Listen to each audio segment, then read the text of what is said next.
Je vais vous poser une question. Si vous répondez bien, je vous laisse. Vous pouvez répéter la question? C'est une étrange question. Je suis. La télé en question. Florent Pagny, Jennifer, Vianney, Mika, Zazie. Depuis 2012, 19 artistes se sont succédés comme coach dans The Voice sur TF1. Leur expérience du métier et leur flair artistique leur ont permis de découvrir de nombreux talents, tels que Kenji Girac, Louane ou encore Slimane. Des chanteurs qui ont par la suite occupé le fauteuil rouge dans le télécrochet ou sa déclinaison pour enfants, The Voice Kids. Des auditions à l'aveugle jusqu'à la finale, ils occupent la même place sur le plateau.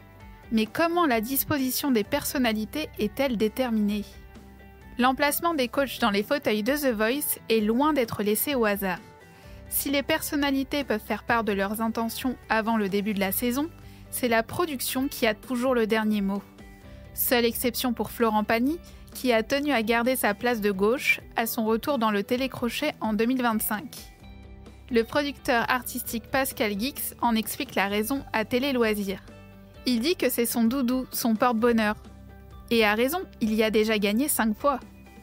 L'interprète de Savoir Aimer a en effet soulevé le trophée avec Stéphane Rizon lors de la première édition, Slimane en 2016, Anne Silla pour la saison All Stars en 2021, Marg la même année et Nour en 2022. Mais alors quel est le secret d'une disposition réussie ? Le producteur artistique de The Voice nous donne la réponse. On se penche sur les connexions, les énergies entre les personnalités et même leurs liens dans le passé. C'est dans cette idée qu'en 2024, Vianney et Big Flo et Oli, amis avant le début de leur carrière respective, étaient côte à côte. Pour la saison 2025, Zaz, nouvelle venue avec Patricia Cass, se trouve entre Vianney et Florent Pagny pour une raison précise.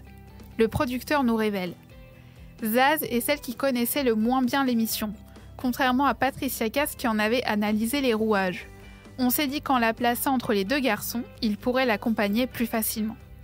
Toutes saisons confondues, le producteur confie n'avoir jamais eu de regrets sur ses choix. Cela aurait pu être différent, mais la magie a toujours opéré.